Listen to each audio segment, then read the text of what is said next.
सगळ्याला काय पाहिजे? प्रेम. आणि लहान बाळ सुरुवातीला प्रेम कोणावर करतं? नंतर थोडंसं मोठं झाल्यावर पप्पावर. पप्पा काहीतरी खेळायला आणतात. तिसरी स्टेज कुणावर असतं? आजी आजोबा. नाही, खेळणं बिळणं आणतात ना, थोडंसं खेळणं, मित्र वगैरे, त्याच्यातलं प्रेम होतं माहिती आहे मुलांना. आणि नंतर कॉलेजला गेल्यावर आरचीचं परशावर, परशाचं, मग तिथं थोडंसं प्रेम एकत्र येतं, थोडंसं अट्रॅक्शन होतं, थोडंसं तिथं जर ते प्रेम जे तयार होते, तिथं जर घरात लहानपणापासून आध्यात्मिक संस्कार झाले, तर तुम्हाला असं वाटतं का आपलं मुलं मुलगी व्हायबल होती इकडं तिकडं, त्यांना कोणी आकर्षित करू शकतं? कारण की त्यांना कळलं ना की यार प्रेम भगवंत सेंटर पॉईंटला आहेत. माझी बायको एक दिवस आले आणि म्हणले आय लव्ह यू. मी म्हणलं 2 फटके मारल्यावर म्हणशील का आय लव्ह यू? काही म्हणताय तुम्ही? म्हणलं मग ह्या असे नवरे लय झालेत इथून मागच्या जन्मात, वेगळ्या वेगळ्या जन्मात लय केलंय आपण, आणि आय लव्ह यू आहे ना असं सुकून जातं म्हणले. आता लय भारी घर बीर, तुझी लाईफस्टाईल सगळं आहे ना टकाटक, म्हणून एकदम टवटवीत आय लव्ह यू आहे फुलल्यासारखं. पण हे असंच राहील का सांग मला? हे आय लव्ह यू बदलत असतं म्हणलं. हे प्रेम हे नाशवंत शरीर, मलमूत्राने घाण शरीर आहे. मी काय तुझं दुःख वाचू शकतो का? म्हातारपण, आजारपण, मृत्यू. तर कुठं मला आय लव्ह यू म्हणतेस? त्या भगवंताला आय लव्ह यू म्हण, ते तुझं सगळं वाचू शकते. येस, जे आपली पत्नी, जे आपले मुलं, जे आई बाप, त्यांना भगवंताला कनेक्ट करा, आपण मोकळे ना. याला कोणाचीच अटॅचमेंट नाही जिंदगीत. ह्या कॉन्शियसनेसने जीवन जगावं लागेल. मग ह्या धर्तीवर आलो तर आपण इच्छा पूर्ण करायला आलात ना. लई इच्छा पूर्ण केल्यात भगवंतानी. फार दयेमुळे आपल्याला मनुष्य जीवन दिलंय, याला वाया घालू. आता हे दोघं मुलगा मुलगी जन्माला आले, एकमेकाला कुंडली माहिती आहे? कुंडली, जात पात लई वाद येतात समाजामध्ये आहे ना, एकत्र येता येत नाही बिचाऱ्यांना. प्रेम तर तयार, प्रेम एक आकर्षणे होते. ऑनलाईन असलं ना तो आणि रिप्लाय नाही दिलं तर ती सगळे भांडणं करती, कोणासंग ऑनलाईन होता एवढे वेळ, तू रिप्लाय का नाही दिलास? याला प्रेम म्हणतात. प्रेमाची खरी व्याख्या काय? प्रेमाला आझादी पाहिजे. काय वाटतं? आझादी पाहिजे, फ्रीडम पाहिजे. प्रेम म्हणजे काय? त्या समोरच्या व्यक्तीला कशात खुशी आहे ना, चला त्याच्यात आपण खुशी मानणं, याला प्रेम मानतात. पण आजचं प्रेम तसं नाही आहे. आजच्या प्रेमवर डाऊट चाललेत. Give and take policy. Recharge मार, आय लव्ह यू म्हणते, पिझ्झा खाऊ घाल, एक ड्रेस आण, माझा बड्डे सेलिब्रेट कर, झालं. आजचे प्रेम. एका मुलाला मी पकडलं, म्हणलं काय लई प्रेम आहे? हो म्हणलं, एकाच वेळेस मी 10 मुलीला आय लव्ह यू म्हणतो ऑनलाईन. असं पण चॅटिंग चालतं. काय शोधू राहिले ते पोरं? प्रेम आणि सेवा शोधू राहिलेत. काय शोधू राहिले? तर आपण पण गेलोय का नाही या वयातून?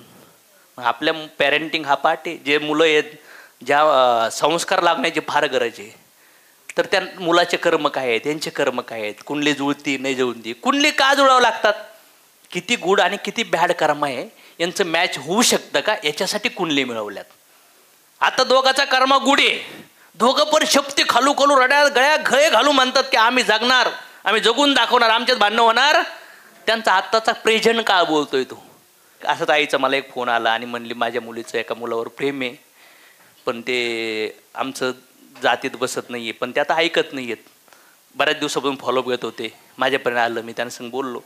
म्हटलं त्या मुलांची काय इच्छा आहे? ते म्हणतात सर आम्हाला लग्न करायचं. तुमची काय इच्छा आहे?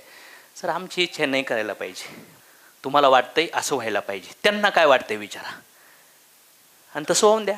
जर ते तयार आहेत तर त्यांना तो कर्मा परफॉर्म करून द्या, जाऊन दे, त्यांचं लग्न लावून द्या. म्हणलं नाही जर केलं तर मुलगी म्हणते मी दाशी बनन, मी लग्नच करणार नाही कुणासोबत. मग काय करू? मुलगी लग्नाला आली. मी 2च मिनटात सोल्युशन देऊन टाकलं. म्हणलं त्या मुलांना सांगा बाळांनो तुमची कुंडली मॅच होत नाही, तुमच्या जीवनात फार दुःख येऊ शकतं, याची जबाबदारी आम्ही घेणार नाही. जर तुम्ही आमचं ऐकलं तर आम्ही प्रयत्न करू. त्यांनी आईने समजवलं त्या मुलींना, ते मुलगा आणि मुलगीने नाही ऐकलं. आता काय केलं पाहिजे? दोघांना लग्न करून दिलं पाहिजे का नाही दिलं पाहिजे?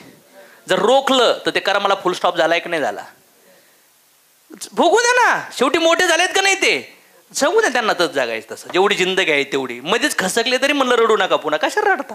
एवढाच दिवस तुमचं आयुष्य होतं. समजतंय का तुम्हाला? पटपट सोल्युशन काढले पाहिजेत.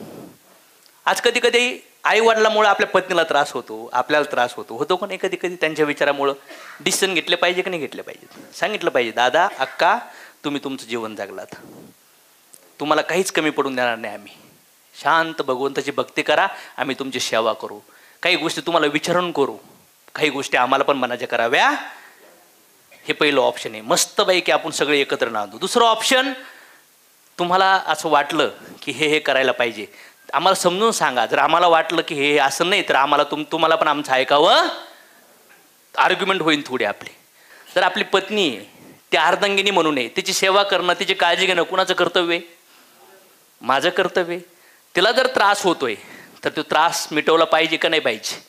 नका ऐकू अशा वेळेस. धर्माचं पालन करा, कर्तव्य पालन करा, हायर पर्पजसाठी काम केलं पाहिजे. कधी कधी पत्नी अडवणी करते. पत्नी तुमची आहे पण 22, 23, 25 वर्ष तिला दुसऱ्या घरात जन्म दिलाय. तिचे कसे संस्कार माहिती आहेत तुम्हाला? तिच्या सवयी, तिचे शब्द. जर आता ती जर घरात येऊन चुकीचं वागून जर आईवडिलाला त्रास देत असेल तर तुमचा अधिकार आहे तिला सरळ करणं, प्रेमाने. पण सरळ तुम्ही रागाने नाही करू शकत, थोडं आध्यात्मिक विचाराने करावं लागेल. बरेच लोक मानतात सर तर मी तर सगळं बदललोय पण माझे घरचे बदलत नाही. लगेच बदलतील का हो घरचे? बिलकुल नाही बदलणार, थोडा वेळ घ्यावा. वा आता हे टॉक माझ्या आईबापाने जरी ऐकला ना तरी त्यांना असं वाटणार नाही की सर चुकीचं सांगू राहिलेत. काय वाटतं तुम्हाला? पण कधी कधी माणूस कन्फ्युजनमध्ये येतो आणि मग कुटुंबामध्ये त्रास व्हायला लागतो माणसाच्या. कळतच नाही कोणाचं ऐकू, बायकोचं ऐकू का आईबापाचं ऐकू, गडबडीमध्ये जातात. काहीच गडबड नका घेऊ, निर्णय घ्या. काय करा, 60-70 वर्षाची लाईफ आहे ना, जगून जा आणि फुली जगून गेले पाहिजे तर आयुष्य जगू शकतो आपण. प्रेमाचा विषय होता. दोघांनी लग्न केलं, अरेंज मॅरेज, प्रेम वगैरे. हे जे दोघांनी लग्न केल्यानंतर प्रेमामुळे 1-2 जन्माला येणार. त्यांचं पुन्हा काय, शिक्षण, त्यांचे लग्न, त्यांचे मुलं. आपण कोण झालो? डांगरा आणि डंगरी, म्हातारा आणि म्हातारी. पोरग अमेरिकेला, एक लंडनला, एक पुण्याला. पोरगी लग्न करून गेली. आता हे म्हातारा आणि आता सूर्य मावळायला आलाय, 4 वाजलेत आता. यांच्या सोबतीला कोण? उंदरं, झुरळं, कुत्रं. आणि मग आता काहीच्या घरात तर दारूचे शोकेस असतात माहित तुम्हाला. देवबिव नसतो त्यांच्या घरात. आता जेवणी गेली ना, आता ते क्वार्टर पॅक पण भरू शकत नाही म्हातारा म्हातारी. आता आयुष्यभर भोग भोगलेत. आता म्हातारपण, आजारपण, मृत्यू तिन्ही पण संघच अटॅक करून राहिलाय. काय वाटतं तुम्हाला? 5-7% लोक आहेत. किती जणांना वाटतं की शेतकऱ्यांचे पोर आईबापाला चांगलं सांभाळून राहिलेत? कमी शिकलेले पोर आईबापाची लई काळजी घेतात. पण जी येडे गाबाळे जास्त शिकलेत ना, शेतकऱ्याच्या पोरामुळे आईबापाला त्रास नाहीये, लई काळजी घेतात. ते हातपाय दाबवतीन, जेवण खावण करतीन. आणि ग्रामीण भागात आहे ना लई आदराने पाहुणचार केला जातो माहिती आहे तुम्हाला. शहरात आहे ना, शहरात 2 दिवस सुद्धा पाहुणे टिकू शकत नाही. कधी जाणार आहे ते? झोपायला जागा नाही आपल्याकडे, डिस्कम्फर्ट होऊ राहिलंय. पण ग्रामीण भागात असं नाहीये. मग तुम्हाला असं वाटतं का की पहिल्या काळातले जे शिक्षण होतं ते प्युअर शिक्षण होतं? गावोगावी मंदिरात भजन कीर्तन व्हायचे. आता आहे का आपल्याकडे? आता आपल्या सोसायटीत एक देवाचं मंदिर असतं, खाली कोणी येत नाही, समोर कोण येत हे पण माहीत नसतं आपल्या घरात. आता आपली अवस्था अशी चालली आहे. जरी माहिती नाही तर आता थोडंसं बदल करा. ज्या सोसायटीत तुम्ही राहतात ना त्या सोसायटीत तुमचं आचरण असं आणा की साला तुम्ही तिथं थोडं भगवंताबद्दल चर्चा करू शकले पाहिजे. करा ना चर्चा, बोला लोकांसोबत. लिफ्टमध्ये भेटलं तर होऊन ओळख करा. सर काय छान तारीफ, नाही तर अशी 4 जण आहेत. कोण कोण बघितलं असं लिफ्टमध्ये सीन? ओळखीच नाही आहेत. 30-40 फ्लॅट आहेत, कोणीच कोणाला ओळखीत नाहीये. आपण तो कोणा संग बोलतो? आमच्या सोसायटीमध्ये सगळे ओळखीचे आहेत. जेंट्स ओळखीचे, लेडीज ओळखीचे, मला सगळे ओळखीतात. सिंपल पाठ आहे. या जगात आलात, प्रेझेंट मोमेंटमध्ये तुमचा प्रभाव सगळीकडे पडला पाहिजे. काय वाटतं तुम्हाला? त्याला जिंदगी मानतात. मग आता अशा वेळेस म्हातारा म्हातारी येणार का नाही? मृत्यू येणार आहे का नाही येणार?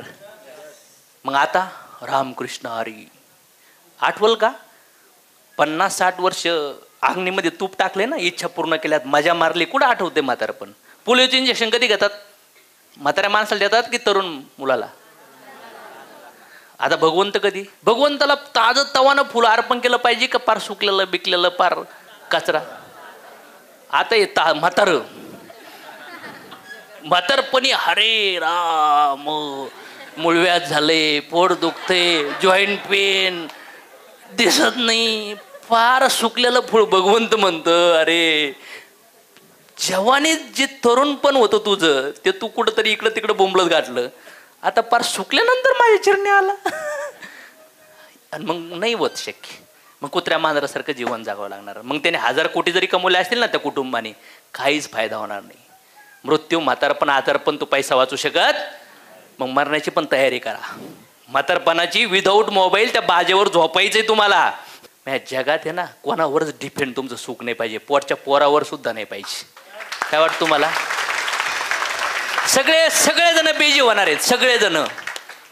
इंडिपेंडंट लाईफ जागा. नाहीतर लहानपणी आपण त्यांना सांभाळलं आणि म्हातारपणी आपल्याला ते सांभाळणार. एवढे पवित्र संस्कार आहेत का आपले? रात्री एक दिवस मला लेट झालं जायला, फ्रेश झालं, ते झोपले होते. रात्री 1:30 वाजता मी त्यांचे पोटऱ्या दाबत होतो आणि त्यांचे पायाला बघितलं तर ते उरलेलं असतं ना एकदम. तर ग्रामीण भागात काम असतं म्हणजे माती बितीने सगळं टाचा कशा होतात उलतात माहिती आहे ना. त्यांचे खरबुडे, ते पाय बी. तर डोळ्याला पाणी आलं होतं माझ्या रात्री 1:30-2 वाजता की ह्याच व्यक्तींनी रक्ताचं पाणी केलं, एवढं कष्ट केलंय आणि आपले जीवन दिलं. किती दुःख. मला त्या रात्री आहे ना ऑलमोस्ट माझी सगळी जिंदगी आठवली होती की काय काय सहन केलं.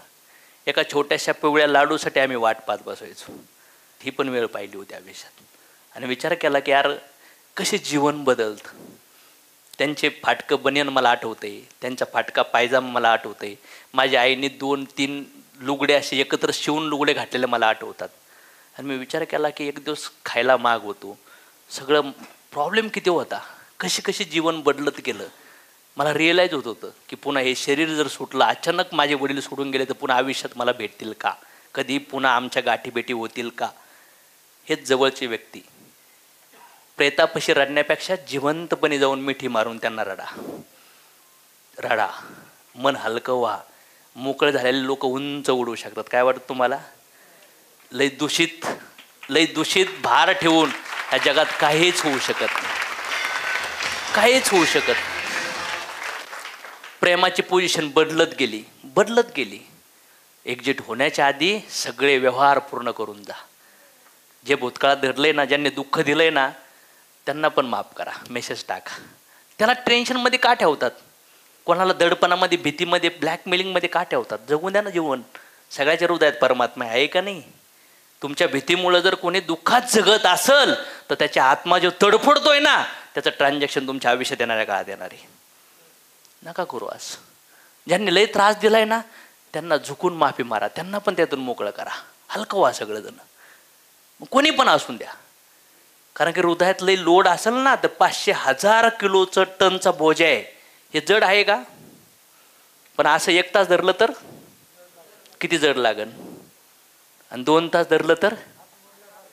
मग तुम्ही जे भूतकाळात घटना घडल्यात ना, मित्र मैत्रिणी, तुम्ही जरी म्हणणार लय दिवसापूर्वी घडल्यात, पण तो सीन आठवल्याला त्रास होतो का नाही होत? विसरून जा. काही व्यवहार चुकले असतील विसरून जा. कोणी फसवणूक केली असेल विसरून जा. कोणी धोका दिला असेल विसरून जा. कोणी जवळच्या व्यक्तीने त्रास दिला असेल विसरून जा. ह्या जगात प्रत्येक जण स्वतःची इच्छा पूर्ण करण्यासाठी पळू राहिलाय का नाही राहिला? एक ऋषी एका राजाला भेटले आणि राजांनी त्यांची फार सेवा केली म्हणून त्यांनी त्याला एक फळ दिलं आणि म्हणले हे फळ जो खाईल तो अमर होईल. ते म्हणलं मी एकटा अमर होऊन काय करू? त्याने ते फळ त्याच्या पत्नीला दिलं. पत्नीने विचार केला मी अमर होऊन काय करू? त्या पत्नीचं प्रेम होतं, जे घोड्याची सेवा करणारा एक नौकर होता त्या व्यक्तीवर, त्याने तिला दिलं. म्हणजे तू अमर होय. तो म्हणला मी एकटा अमर होऊन काय करू? त्याचं प्रेम एका वेश्येवर होतं, त्याने त्या वेश्याला दिलं. ती वेश्या म्हणली मी अमर होऊन काय करू? हे फळ राजाला देते, लई पैसे येतील. ते फळ कुठं गेलं शेवटी? राजा म्हणला तुला कोण दिलं? ती सगळी स्टोरी सांगितली. राजाला वैराग्य आलं की ह्या जगात कोणीच माझं नाहीये.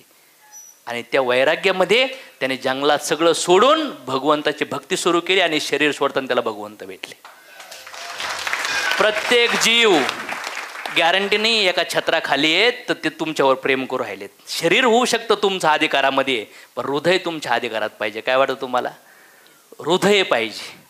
पण बऱ्याच वेळा आज जवळच्या लोकांची सेवा नाही, दुःखात येत, त्रासात येत, आणि आपण म्हणलो आपण समाजात फार मोठी क्रांती करू राहिलो. बिलकुल आपण जीवन जगू नाही राहिलो. सगळ्यात जवळचं आपल्या शरीरात आपल्या पत्नी, आपले मुलं, आपले आई वडील आपण आहेत का नाही? यांना जर यांची सेवा नाही करू शकलो तर जगात कुणाची सेवा तुम्ही करणार? आणि का पाळताय संसारातून पाठीमागं? चॅरिटी करायची तर चॅरिटी घरापासून सुरुवात करा. काय वाटतं तुम्हाला? दान दक्षिणा पुण्य करायचं असेल ना तर घरापासून सुरुवात करा, त्यांची सेवा करा, स्वतःच्या मनाची सेवा करा, मग आपण समाजात स्प्रेड होऊ शकतो. आणि मला असं वाटतं जर आपण या समाजाला जर काही कॉन्ट्रीब्यूट करायचं असेल ना तर पहिलं स्वतःत परिवर्तन आणणं गरजेचं आहे. का तयारी? स्वतःला नीट करणं गरजेचं. जसं आरोग्यासाठी आकाशवाणी वापरतात ना तसं मनाला शुद्ध करण्यासाठी, हृदयाला शुद्ध करण्यासाठी, आचरणाला शुद्ध करण्यासाठी ह्या ज्ञानाला अप्लाय करा. मला असं वाटतं जे 40 वर्षात भेटायचं आहे ना ते 3-4 वर्षात हायर लेवलला भेटेल. सगळे लोक तुमसारखे बनवू इच्छू शकतात,